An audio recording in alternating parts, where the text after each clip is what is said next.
Good evening. Ireland got Israel wrong. Not for the first time, but again. And this time the diplomatic damage is real.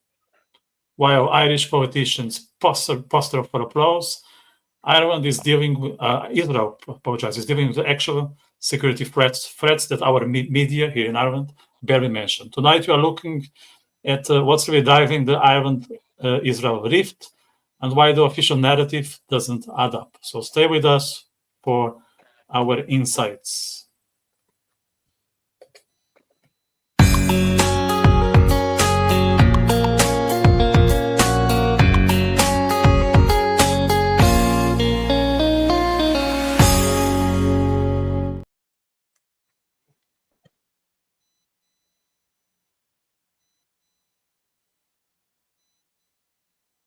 Good evening again. Welcome back to the Vitor Vicente podcast. I'm today deep diving into the rising diplomatic tensions between Israel and Ireland. And for that purpose, I have with me my co-host, Marco Alexander, speaking to us directly from the capital of Israel, from Jerusalem, and my fellow author and Irish resident, Yanky Fachler, who brings decades of cultural and political insight to the Irish-Israeli conversation. If you are new here, don't forget to subscribe. It genuinely helps this independent project grow. And if you want to support the show directly, super chats are now open throughout the stream. So there are two avenues to show your support. Help us keep these conversations uncensored, honest, and absolutely independent. With that, we will get into the topic right now. Yanky, you are very welcome to the show. You are a newbie here, but I've been following your journey for quite some time, actually, since I moved to Ireland, the year of 2009. So I would like to get your views on why Ireland keeps getting Israel wrong, and if you see any opportunities for correction in the near future. So to answer your second question first, no. I do not see any chance of any change of direction or correction. On the contrary, from my perspective, things have been getting steadily worse, and they do not show any sign of getting better. There is a very unhealthy obsession fixation, which has become more obsessive and more fixated over the last, I would say, dozen years among the elites. Elites, I mean the politicians, the academics, trade unions, and of course the media.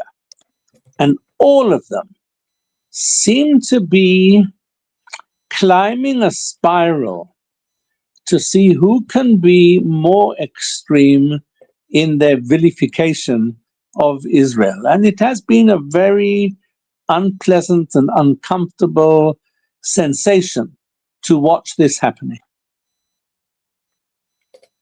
In terms of the default narrative, is there any source, is there anyone you can attribute for this to be so trendy? No, I don't think you can put your finger on it. Now, I was just thinking today, knowing that I was coming on today, the last 4 or 5 years, since Alan Shatter stopped being a member of the Dáil, Alan Shatter was the last a Jewish parliamentarian. I think that it signaled open season, because prior to that, there were Jewish members of parliament on and off for 40, 50 years.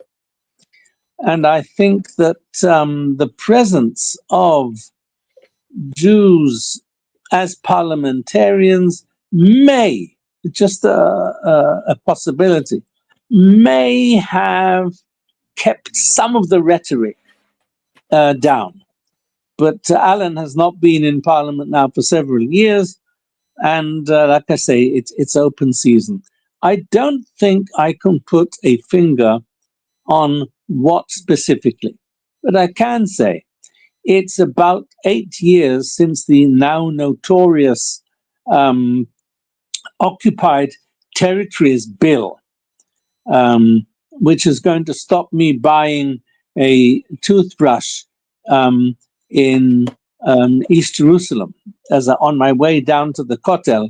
If I stop at a shop and buy a toothbrush and bring it back with me to Ireland, under this bill, I'll be prosecuted because I have been helping the occupied territories economy. The whole thing is ridiculous. But when it was first put forward, it didn't get that much traction because the then foreign minister and the prime minister pointed out that the way this bill was formulated, it would never get through approval by Europe, by the EU. And it was sort of dismissed. Yeah, don't worry about it. We were told it's somebody's vanity project.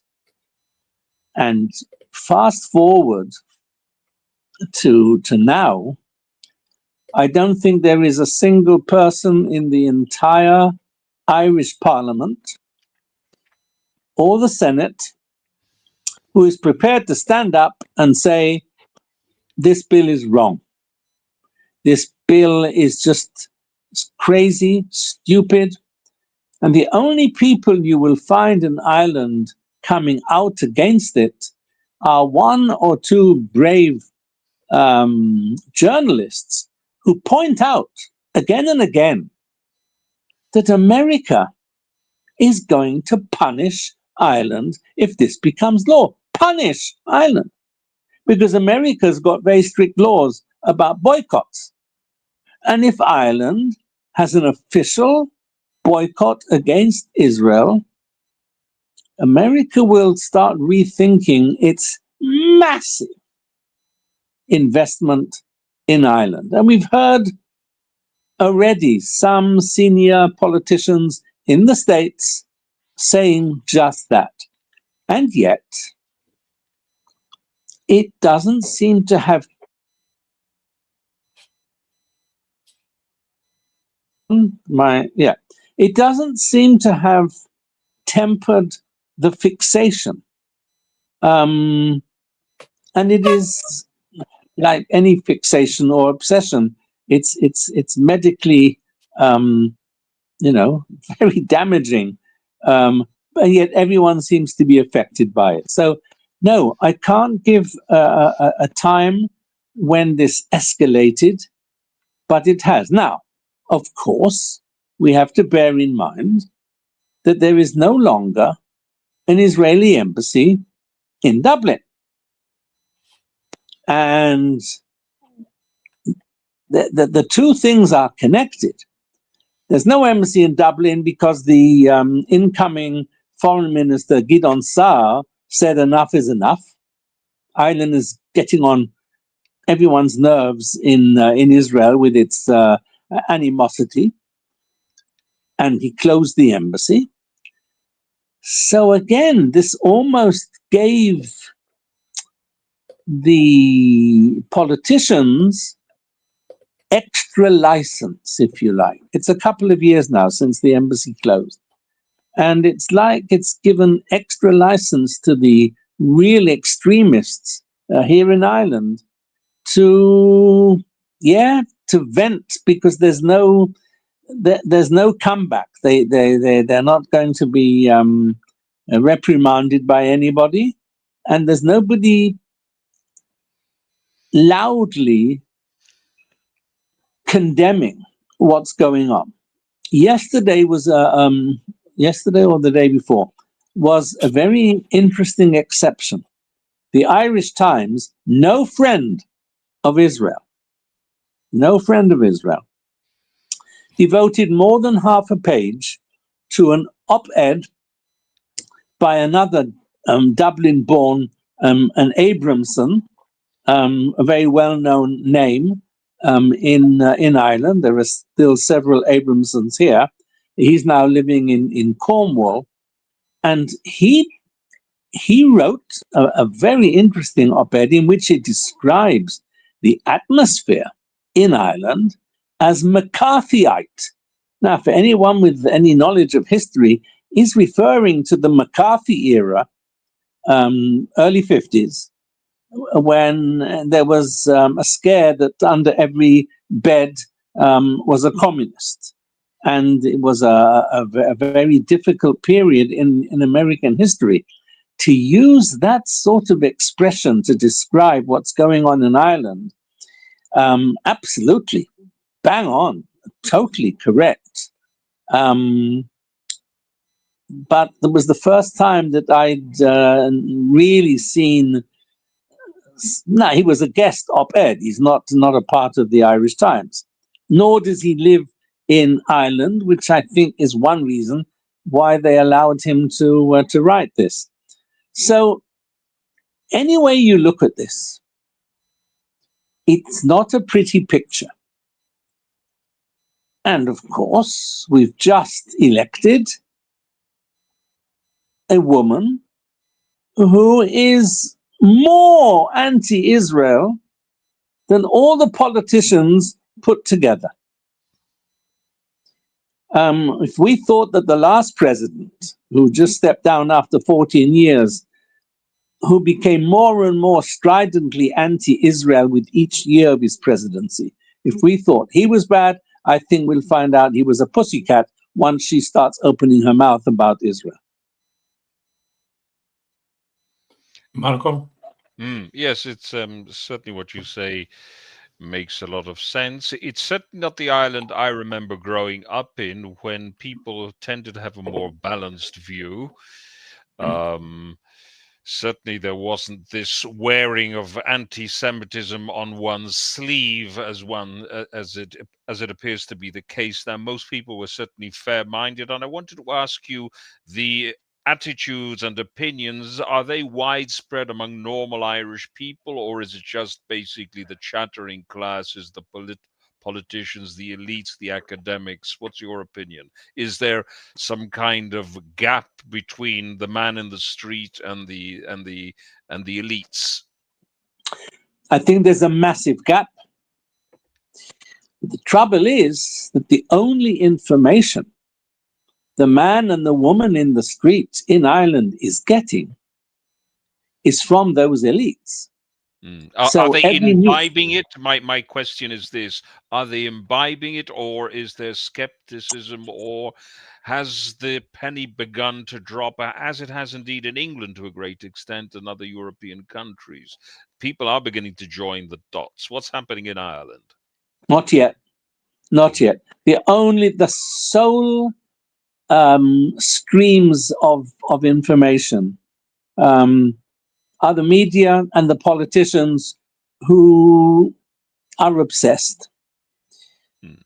And if the photographs that the papers produce and the images that the TV news, local Irish TV, not to mention those that clock into Sky and the BBC and CNN, and there are those as well. It is so overwhelmingly anti-Israel that you'd have to have strong principles of independence to say there's something wrong here. I'm not getting the full picture. Which is why yesterday's op-ed was very useful, because it used a lot of words to describe Ireland without being, without shrieking, but it used a lot of adjectives about what's happening in Ireland that are very pejorative. He didn't mince his words, Mr. Abramson. Look, there's always going to be people who have no idea what's going on because it doesn't interest them.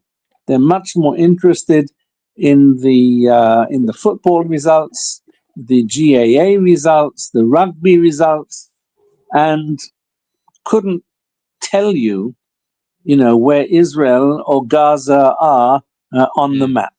Is it a vote winner? Is it a vote catcher? Well, okay. At the last general election, no, sorry, at the last, when was it? It wasn't too long ago, within the last year. I can't remember which election it was, but there were 10 people on screen, 10 parties or independents involved. Every single one of them vying with all the others as to who had worse things to say about Israel. So for the man in the street, the sole stream of information is very, very negative. You have to be a strong-minded individual to say this is obviously biased. There's obviously an unhealthy obsession going on here. I must look for alternative sources, but that takes a lot of effort to find an alternative source of information.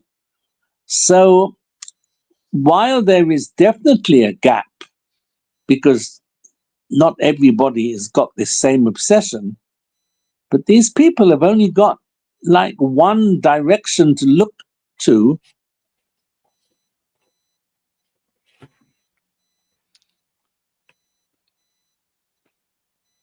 Frozen there. Yeah, I think we are back, Yanky. Are you back with us? Yep. Okay, you were Yeah, saying go you on. were. Go ahead. Well, in answer to your observation, I don't believe that the vast majority of the population shares the obsession, but that obsession and that fixation is all they're getting. And of course, there is a price to be paid for such as this obsession and these opinions held by these certain people, because it's playing out politically and it's going to translate perhaps into law, which will affect the lives of the ordinary people should the economy experience a downturn as a result. If America was to turn the screws and start closing down some of its factories that employ thousands, believe you me, you'll hear different music coming from the politicians, because that will hurt their pockets, it will hurt the national budget, but that day hasn't yet arrived. Irish politicians have not yet copped on to what will happen if this bill becomes full law. The American backlash will be mighty.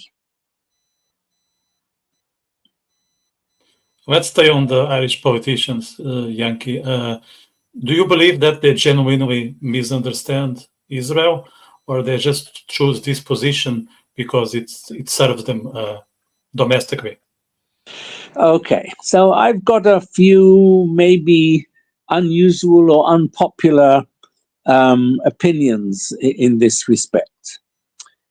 One of the things that Ireland has loved doing over these last few years, especially during the 2 years starting on the 7th of October, is making these accusations against Israel. I think Ireland may have been one of the first countries in the world to start using the term genocide. Apartheid has long been used against Israel. So a few years ago, when I noticed this trend, I started doing some research on my own. And I started researching what I would call Irish human rights abuses. And Irish human rights abuses are absolutely appalling. Ireland has a terrible history of human rights. Children out of wedlock, unmarried mothers, hundreds of babies buried illegally in a pit, illegal adoptions, people walking around today with a wrong thinking that they are the natural parents of their parents, and they're not, and there's absolutely no record of any of this. So, and the Magdalene laundries, many of you might have seen the movie. When my wife and I went to see the movie, she came out, she's Irish, I'm not, as you can tell. And we came out of the theater, and she said, oh my God, she says, I hope that your son in Israel, my son, doesn't see this, because it's just so bad. And that evening, my son phones me up from Israel. He says, Abba, he says, I've just seen the most terrible movie about the Magdalene laundries.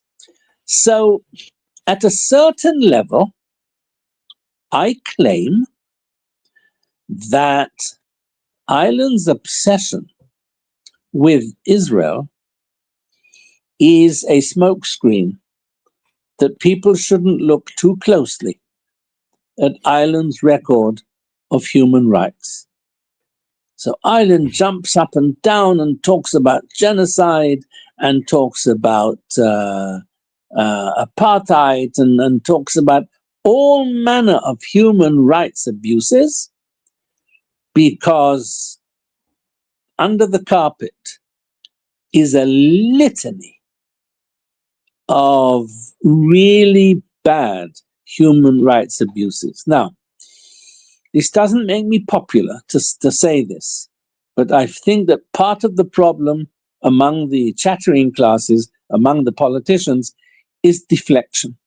They are deflecting from from Ireland's own sins, and love to shout about Israel. So I think that's one. Now, what we haven't mentioned in this whole conversation yet is Ireland's neutrality. Anyone with any knowledge of the Second World War knows that while England and America and its allies were fighting Nazism, Ireland was saying a pox on both your houses. You're both wrong because you shouldn't be fighting. We shouldn't have wars.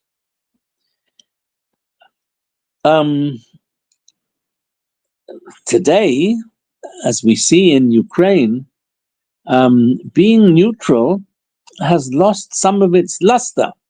Look at two very important countries, Finland and Sweden, that have stopped being neutral because of the Ukraine war. But Ireland has never been attacked the way England was attacked, or countries on the continent were attacked. And it sat out the Second World War. And we don't have to go into what sort of neutrality was it, but it was neutrality. And neutrality has become a sort of religion, a sort of religious belief in Ireland. And people talk a lot about neutrality, but they don't actually acknowledge that neutrality means you do not decide between right and wrong. They don't accept that. They don't see the logic that neutrality means. I'm not taking sides. You're both wrong. You shouldn't be killing each other, which is a very cozy attitude to take when you're not being killed, when you're not having missiles raining down on you. So there is a fundamental, not misunderstanding, Vitor, but a non-understanding when a country is at war. So when Ireland looks at Israel and all it sees is the mounting casualties on the Hamas side, because Hamas refuses to stop fighting, they look at it through Irish neutrality eyes, and they're saying, well, Israel is the aggressor here, must be, and we're against war. We're neutral. So that's certainly part of the Irish lack of understanding of Israel's position. They can't see it. They can't see it. They don't see it. And of course, the events of the 7th of October, 2023, probably for a week, first week, there was some understanding of Israel's position. Maybe lasted a week. But as soon as Israel started gearing up to do something about it, then there's only one villain, and that villain is Israel. And at that point, all clear thinking went out the window. Yeah, I recall that. Yeah, I think we are being generous. I'm going to say it was a week, perhaps it was like 3-5 days. I think one can count with one hand the number of days that people were or expressed genuine solidarity with Israel. So it was very, very brief. Just want to tell the viewers and yourself, Yanky, because Marco messaged me on WhatsApp. There was a power cut in Jerusalem, so that's why he cannot reconnect, but he is trying to get back to the discussion as soon as he is able, okay? I just want to incentive the viewers that are watching us. There are a good few people watching us on YouTube. The chat box is open, so if there are questions, comments, if you disagree with Yanky, I'm sure he won't be upset about it. If you want to have your say, make usage of the chat box, because it's there to make this conversation dynamic. You're talking about this neutrality concept, which I think is quite interesting, because I think people mixed neutrality with complicity. So they just don't make a stand, and by not making a stand, they are in a safe space. They're saying, I'm not picking a side, so I'm not getting it wrong. Because if it turns out that the people they prefer, they are the villains, at least they can say they didn't put any skin on the game. I think that's a very much hypocritical way to approach things. And I see a lot of that on the hard left. They do that all the time. They do that with Israel-Palestine. They do with Russia-Ukraine. They say, well, this is not something that we are involved. We are just here living in this island or on the edge of Europe, as in case of Portugal. We are not part of this conversation. We just feel sorry for the victims. And the victims are always those who are, say, against the liberal democracies, like the cases of Israel. Yeah, and let me just make another point here. I remember my shock on the day after 9/11. I was here. I was in Ireland for 9/11. And the next day, the letters page in the same Irish Times that I mentioned, the tone of most of the letters was, well, America deserved it. Now,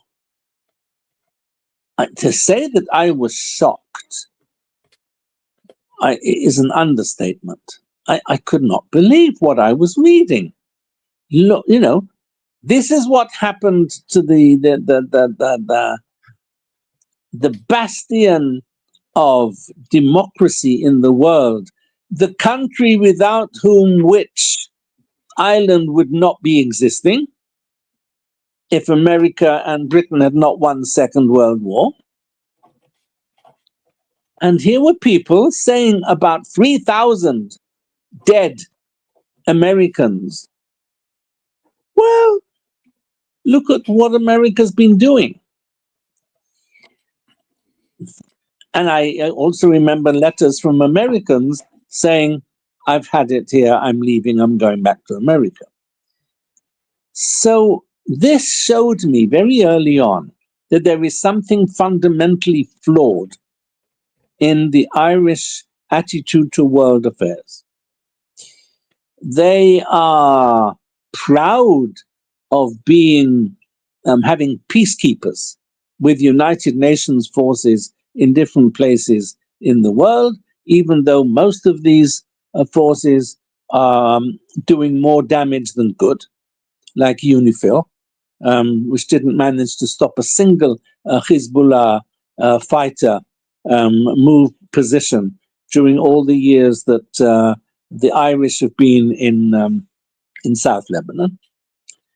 So there's a distortion here in the psyche, which neutrality is part of it, which makes them blind. Hi, Marco. Good to see you back. Thank you. Thank you. I was just saying, Marco, that there is a similarity between what we're seeing today in terms of the Irish attitudes to Israel, that I remember the day after 9/11, the vitriolic letters on the letters page of the Irish Times, basically saying about 3,000 dead Americans, they deserved it. They And had it let's coming. not forget that the Palestinians also celebrated the 9/11. And this is not something that I'm saying out of my mouth. There is footage Oh, that yeah. is more of an evidence. Let's But, not forget that. yeah, but at the time, this attitude that seeped out suddenly from being dormant into the open displayed a real basic misunderstanding of how the world goes round. To talk about America deserving that sort of treatment 60 years after the World War II, where if it wasn't for America and Britain, Ireland wouldn't exist, just added to my feeling that there's something missing. You can call it in the educational system.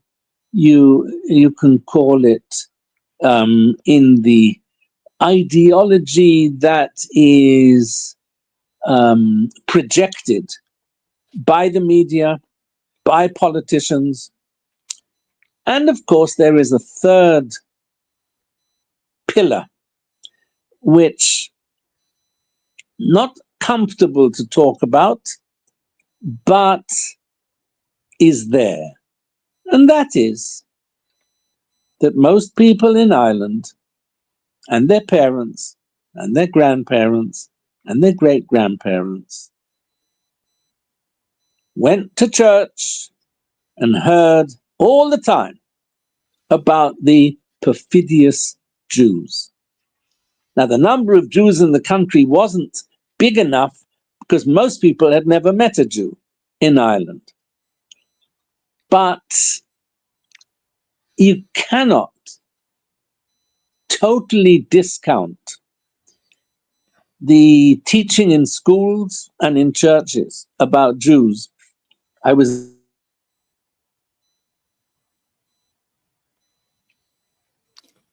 think Yanky is frozen. Frozen again. You there? Yeah. Yanky. Okay. Yeah. Let's just We'll give keep a moment. His So, photo Marco, in the background. I told the viewers that you had issues with the electricity. Yeah, we had a power cut here in Jerusalem, so but now it's back. Yeah. Just reconnecting with Yanky. Well, there's a certain amount of truth certain to what Yanky is saying, but generally speaking, most Irish people were fair-minded. I mean, I grew up in the Irish system, and certainly one cannot ignore certainly elements of anti-Semitism within the Catholic Church, but there were plenty of decent Catholics as well, in my experience, who, by virtue of their Christianity, were also actually quite pro-Jewish. So we have to look at it. We have to be even-handed here. So I'm very careful with that aspect. But certainly, what you say is true. There was certainly a very strong strand of what you say running through, but it's a part of the story. Yeah, I agree. Yeah.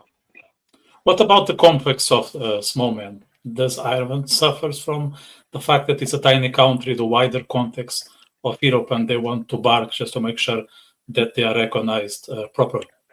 Oh, Ireland is very proud of punching above its weight. That's the expression they like using. For example, St. Patrick's Day. What happens in Washington on St. Patrick's Day? The Prime Minister of Ireland, the Taoiseach, traditionally goes to the White House with shamrocks, a bowl of shamrocks, and presents them to the American president. And as every year you hear the same commentary from the chattering classes, no other country in the world gets this opportunity of getting into the presidential presence. And there are balls and there are receptions, and half of the cabinet is in America. And you always hear the same thing, God, we're a great little country. No other country has this. No other country gets access to the president like we do. And then there's the peacekeeping, which I mentioned earlier. God, aren't we a great little country? Whereas the army in Ireland, wouldn't fight off the Red Army band if the Red Army band invaded Ireland. So yes, I think that's a very good point. There is a sense of we have to make a lot of noise to prove how relevant we are in the EU, in the world. There used to be a positive aspect to this, and that is 100 years ago, and 80 and 70 and 60 years ago, Ireland's most popular export was nurses. Irish nurses around the world were regarded as the best nurses. And they were everywhere. And my mum tells me that she had an Irish nurse when I was born in England. I wish that we were still in a situation were the best export that Ireland has. So I think you're right. I think there is a sense of wanting to be seen as highly relevant, and but I wouldn't make too much of the size, the relative size of Ireland, because it does have a good economy, no doubt about it. It's got a healthier economy than Britain at the moment, which is much bigger. And so it holds its own in Europe. And if anyone hasn't noticed, in the last week, Ireland's very competent Minister of Finance, who's been a Minister of Finance for many, many years, resigned in order to take up a top job with the World Bank. Now, you don't give top jobs in the World Bank to anybody. He's somebody who is obviously seen as capable of taking a world view of the world economy and not just Ireland. So it's proud of being a small country. There are smaller countries in the EU. So while I agree that the obsession with punching above our weight is one of them, and of course, if Ireland ever beats a superpower, when Ireland beat Hungary last week in soccer, oh my God, Irish Hungary is not, I need to jump on that. Hungary is not a superpower when it comes to soccer. Portugal is a superpower. I think that was a way more of an achievement. Yes, Truth I be told, suppose. truth be told, Hungary were one of the greatest footballing nations in the Marco, 1950s. Yeah, that's back in what the I time of Pushkash, yes, yeah. Pushkas, Puskás exactly. Vidiguti. I grew up in that era, and he was my hero. So I'm a Right. bit stuck in the time warp. For me, So Hungary high. is still a superpower. So, So, um, I I would say yes and no. I wouldn't make too much of this because there are areas where Ireland has done well and is disproportionately punching above its weight, such as the economy, such as attracting American inward investment, and things like that. So I don't think that this element is necessarily connected with our subject today about Ireland and its fixation with Israel. There is another element that I want to explore, and I would take it only as a window of opportunity. So I think since Brexit, I don't recall what was the Brexit year, it was like 4 or 5 years ago, or maybe more, I can't remember. But I think since Brexit took place, Ireland is only English-speaking country in the EU.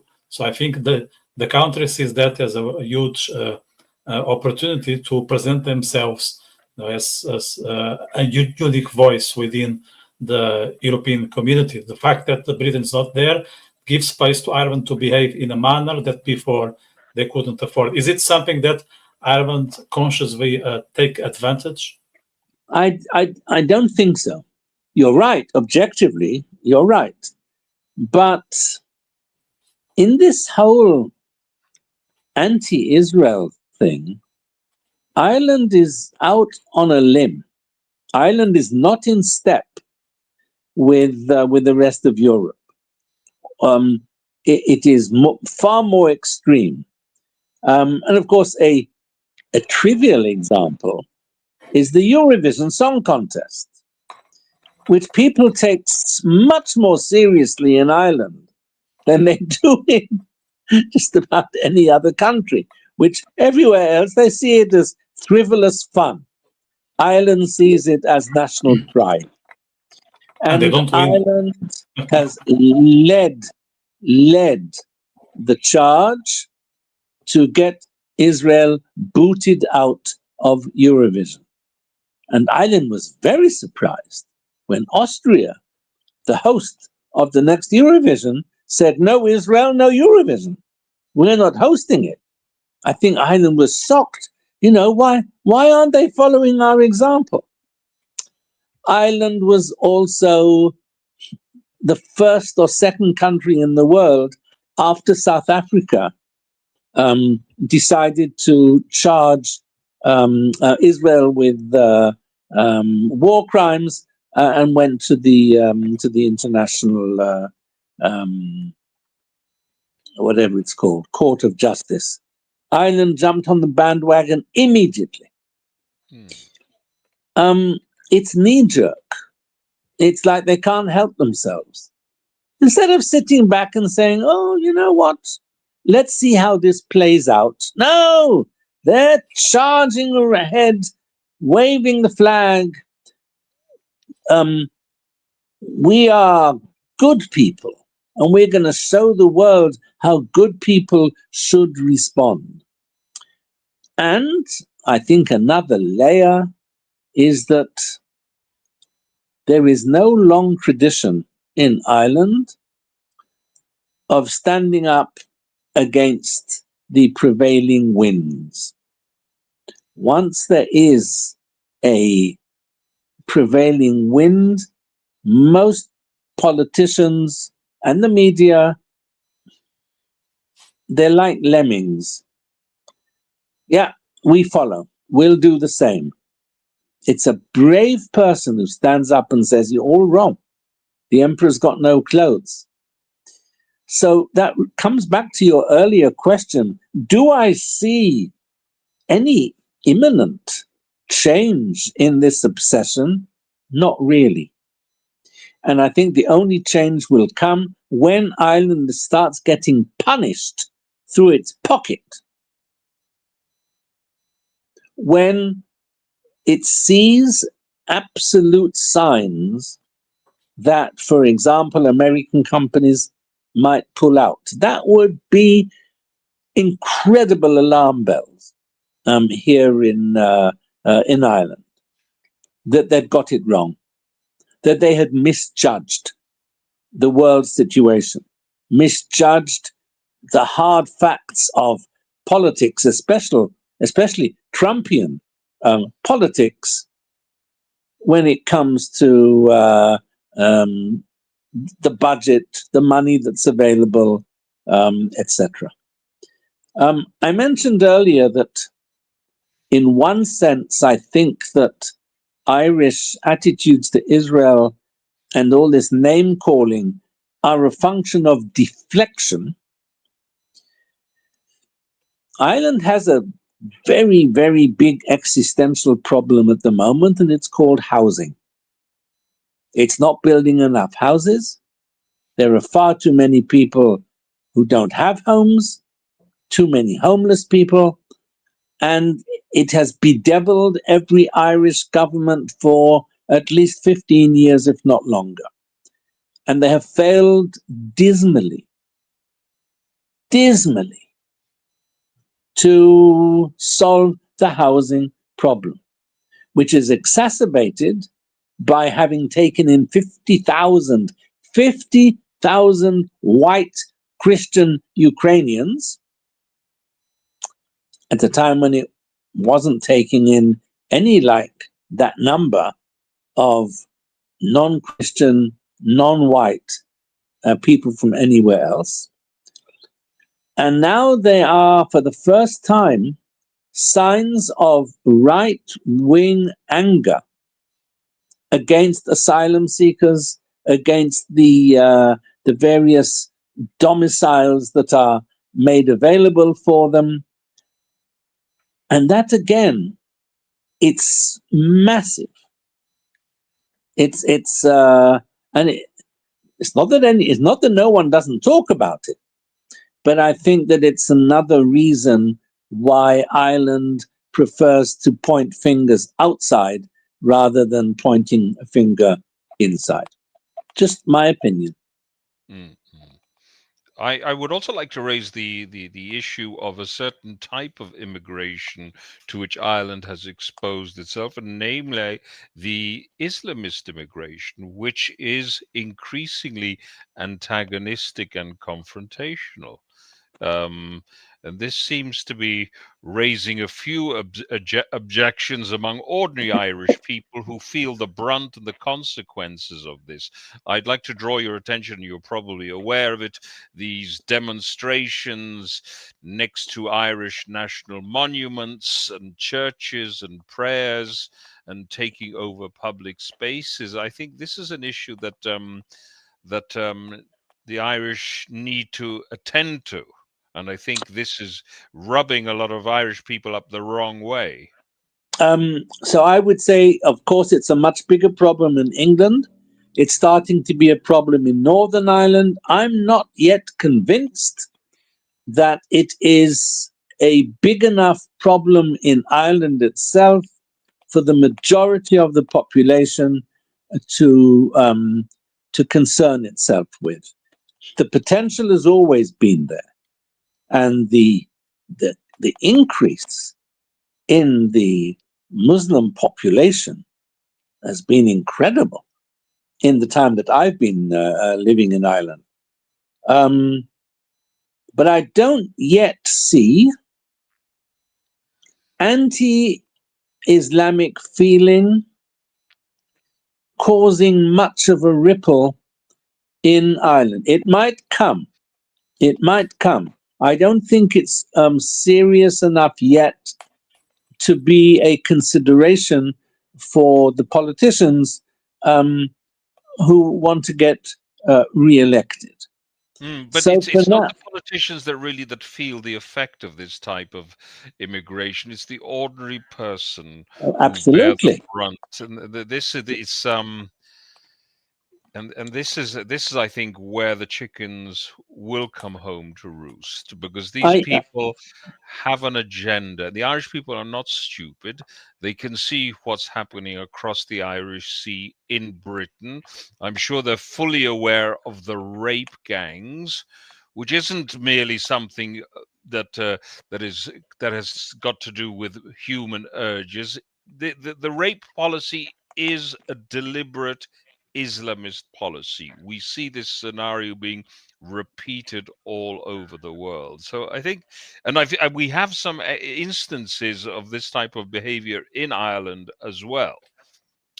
Marco, I think that if you did a poll amongst the Irish populace, I would say if 2% of people in Ireland had heard the concept of a Bradford rape gang, that would be a lot.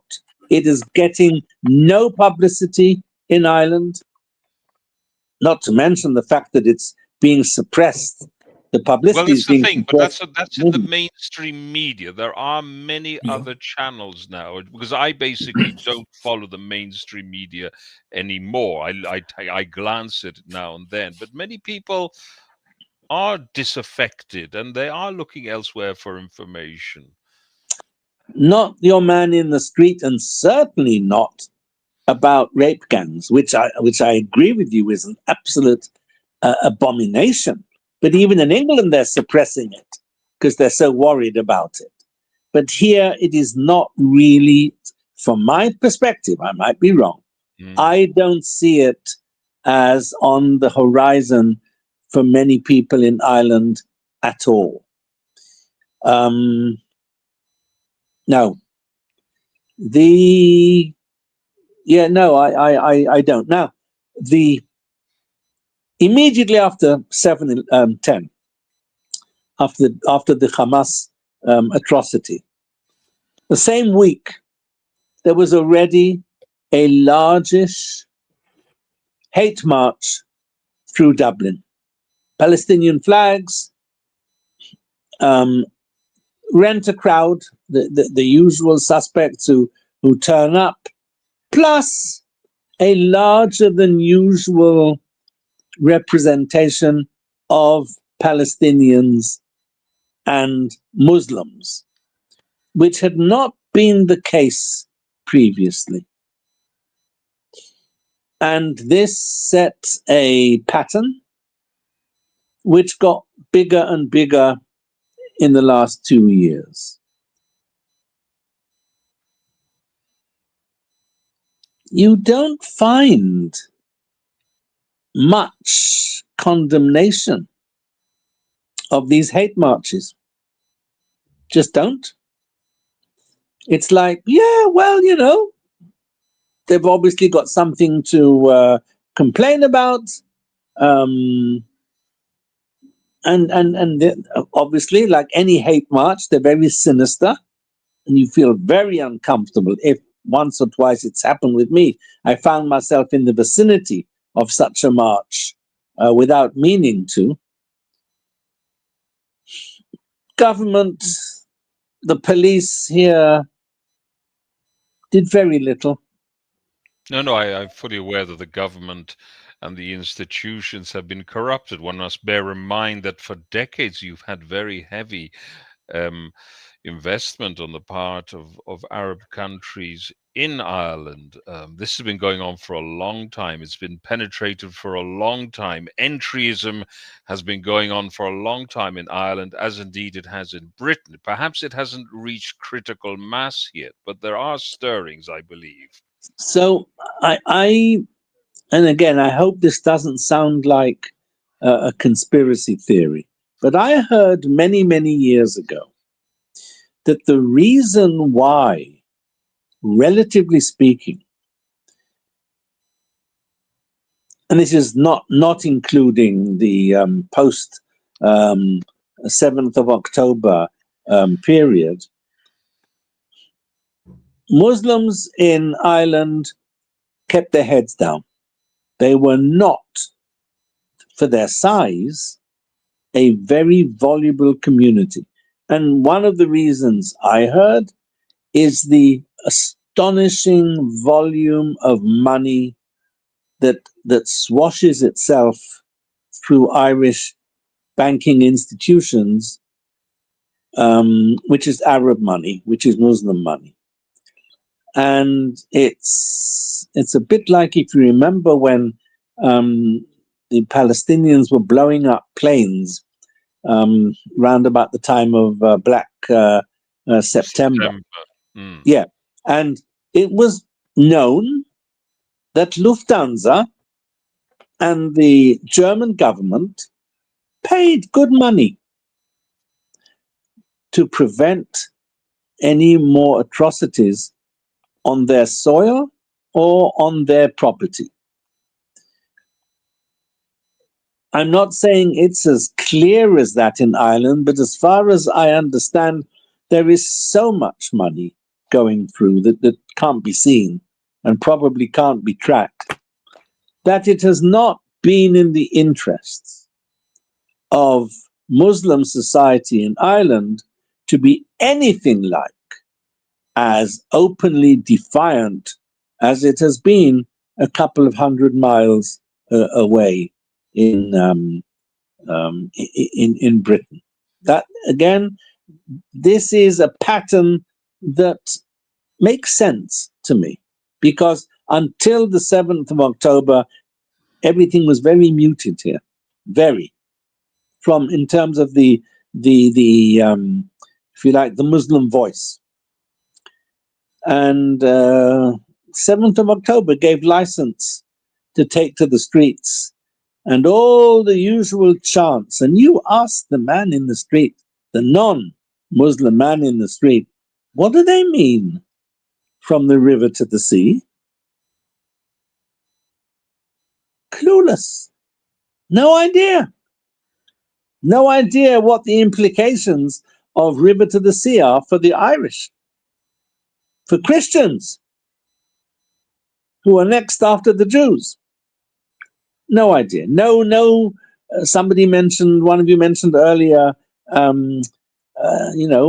linking the dots. No linking of any dots.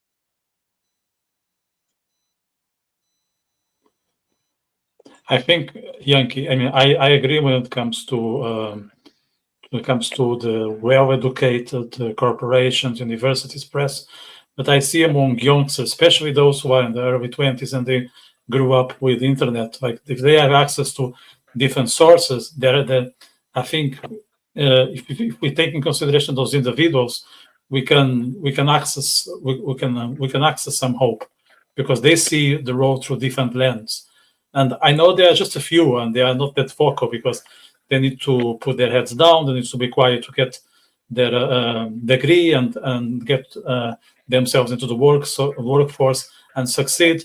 But I believe that if we take in consideration those who are now, let's say, around 20 years of age, we can see some signs of optimism, because they don't stare at the TV, they don't open Irish Times. They mostly educate themselves through the likes of X, Substack, platforms like this.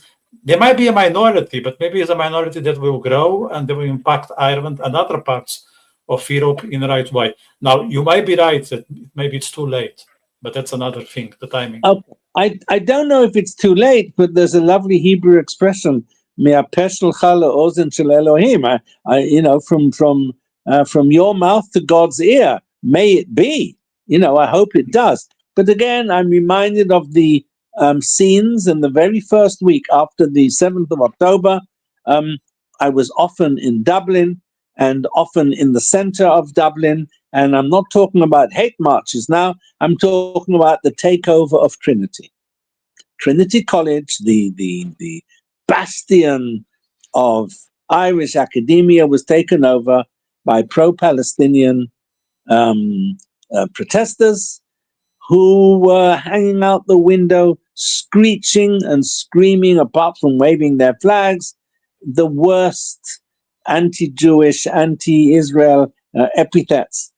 And the police did nothing. And not far from Trinity College, just today we had that very much talented musician called Bob Phelan, who was taken on a tour in the Dow. I don't know if you saw that or not. And he was surrounded by 10 or 15 reputed Irish politicians. And that's a terrible sign. And then I think he's performing in a venue here in Dublin where some of the youngsters are going to sing Death to the IDF. One, they don't know what the IDF acronym means. They just think it's death to Israel. They don't know what they are singing. So I think that, again, I want to be careful with generalizations. And maybe you're right, in the younger generation, there's more hope. But one thing that Ireland was known for, and I'm sure Marco remembers this incident and the implications of the incident, it was a very naive Irish girl who is persuaded by her Palestinian boyfriend to get on a plane to go to Israel, where she's going to meet his family, and he plants a bomb in her luggage. And it was no coincidence that he chose an Irish girl, because certainly back then, clueless doesn't begin to describe the extent to which many people had no idea of what's going on in the world. No idea at all. There is a cluelessness in the Irish psyche which refuses to go away. Do we have hope with the younger generation? There's always hope. And of course, there are several churches in Ireland that are definitely pro-Israeli, but they are almost exclusively Protestant. They're not Catholic churches. And there's a lot of controversy about them because not everybody agrees with their message. So there's always hope. And I believe that there will be a reckoning.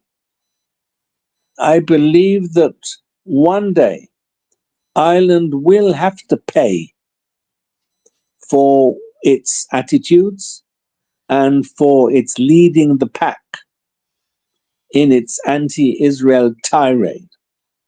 That day will come.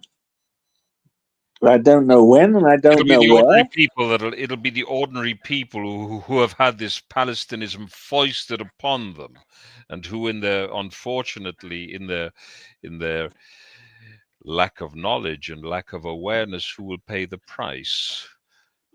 Yes, but it will take too long, Marco, for them to connect the dots and realize what that price is and that they're paying the price. And that there is a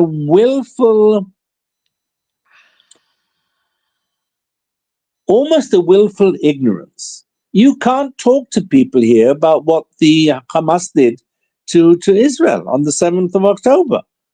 It's always yes, but.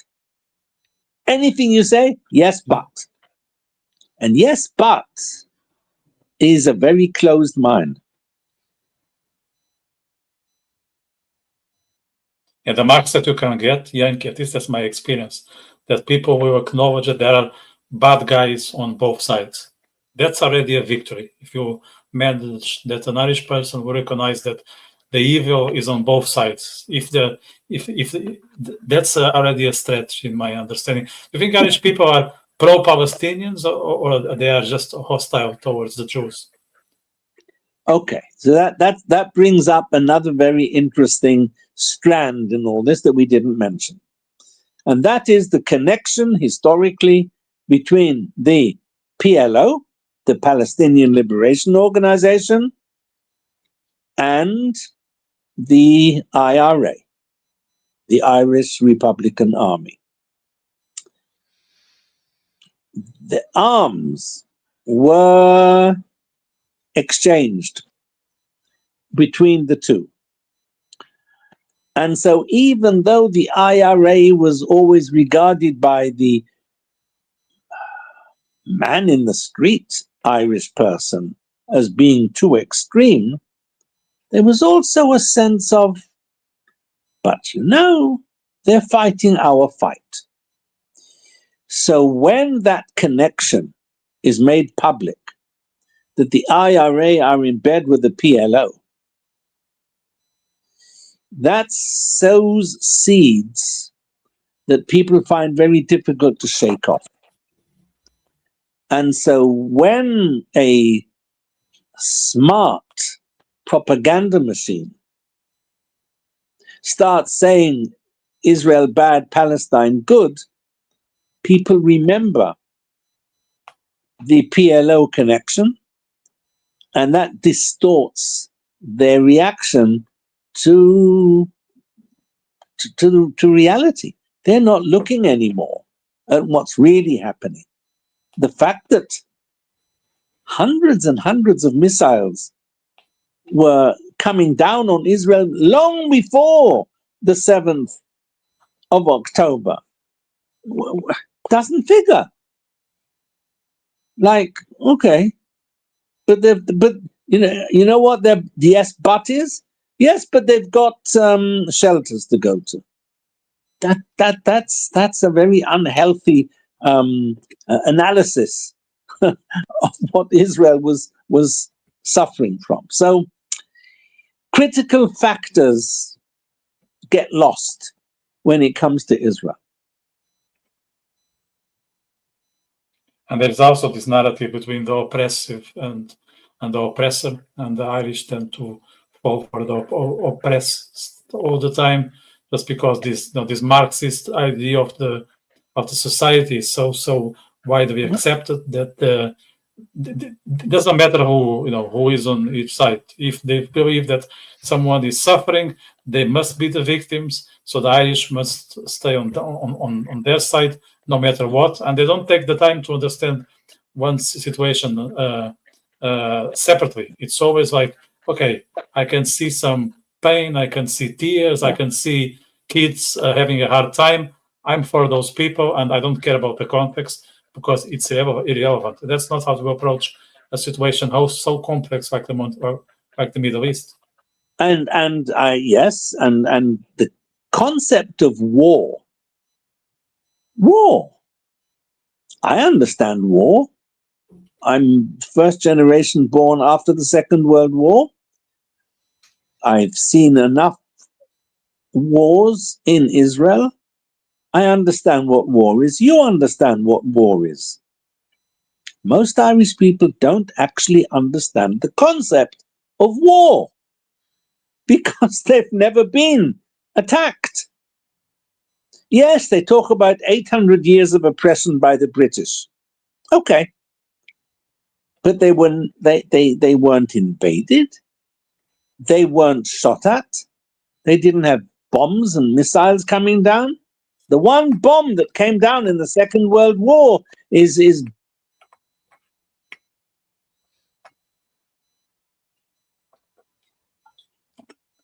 Yanky is frozen, so we give you another couple of seconds. Frozen, hear me? Well, you've disappeared again. Yeah, wait for him because I have one or two questions here that I want to ask just to see if there is some recipe, because he mentioned that the only way that we can change the situation is to wait for the Americans to take action, but perhaps there is I'm less convinced about that, to be honest. I think the Irish will come to their senses once they realize that they're facing the same pernicious forces, because as I've mentioned on many an occasion, Palestinism is jihadism dressed up. Totally. And we see it gaining expression in Irish streets as well, where they take over public spaces, where they're saying basically, this is ours.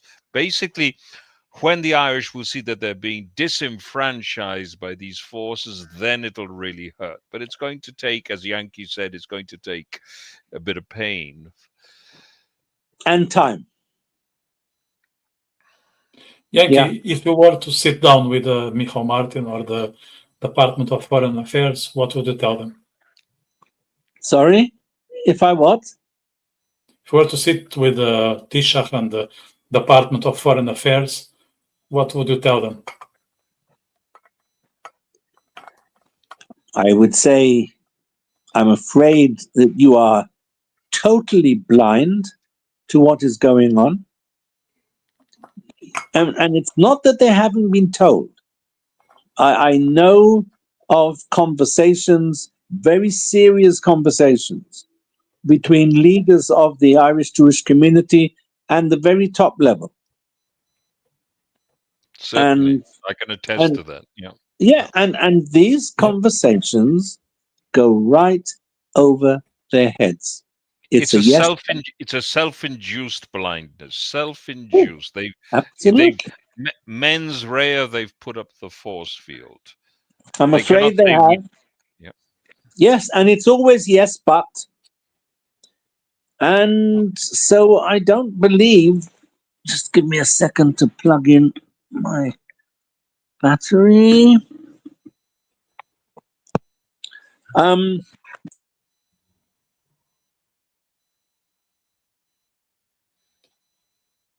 So I hope we didn't lose Yanky now with the battery. We're having some electricity drama here. No, it's been an eventful evening on the energy front. Yes, I think people are not paying the energy bill here. That's fine with the with the cost of living crisis we are facing. We all know how it hurts. I just want to know from Yanky if he has any recipe, any sort of roadmap for us, because I don't like the idea that we need to wait for the Americans. Like, we should be able to do, there should be a course of action for us that are living in this island. We cannot just rely on the states. No, I don't like that idea. States matter, and they matter a lot, but I don't think that Irish people should be that passive. Like, we should look at our hands. We should in their own interest. Yes. They should take a greater interest. We are grown ups, no? Yeah. Okay, sorry. He's here. Yeah. No problem. We've beamed him back. Just coming to an end. Yeah. Yeah, I'm just saying, if I was sitting, it's probably a waste of space to sit with them because no one's listening. As a result of, I mentioned the former finance minister going to the World Bank. So there was a government reshuffle. So the new foreign minister comes in. What's her first pronouncement? First pronouncement! I will make certain that the Occupied Territories Bill goes forward. That's it. That's called obsession. That's called fixation. And that's sick. Very, very, yes, very difficult to get past that. It's a form of derangement. We're talking about collective derangement. Yes. And that's got worse, because there used to be a few voices in the parliament that would have stood up and said, this is nonsense, this is ridiculous, this is not what we should be doing. And now no one, if there is anyone there, they daren't open their mouth. It is such a consensus. What used to be the province of the far, far left parties in the parliament is now mainstream. And that is not good. Okay, let's try to finish with some course of action here for people like us. So there's no one in the parliament that we can rely on. The Americans might take some time to hit this country. Is there anything that we can do? Is there anything at reach that we can utilize to impact Irish society in the right way?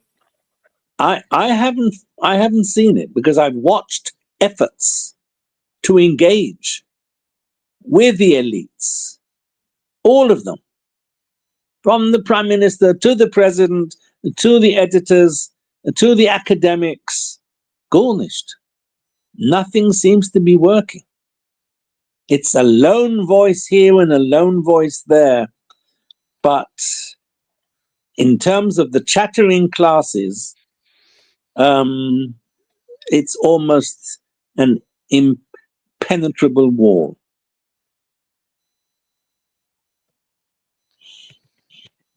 Right.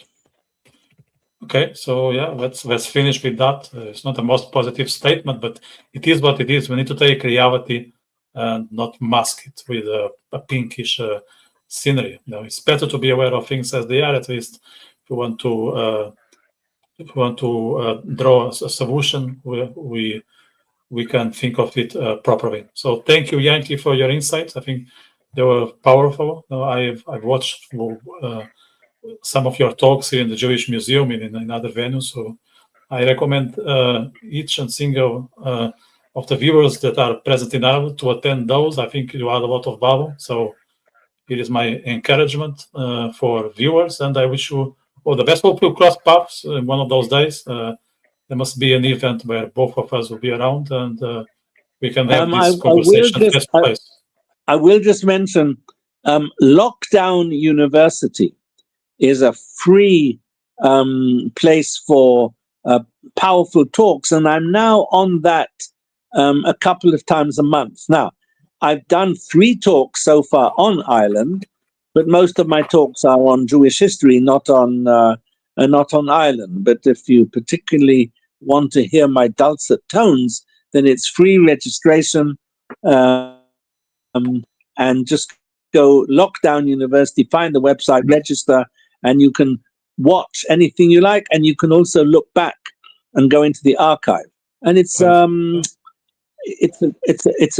good positive forum. Yeah, so make sure to send me the link, and I will put in the description that people can click and watch it, whether they're in Ireland or other parts of the world. So we'll try to spread it far and wide. So for the viewers, if you found any value in this conversation, make sure to hit subscribe.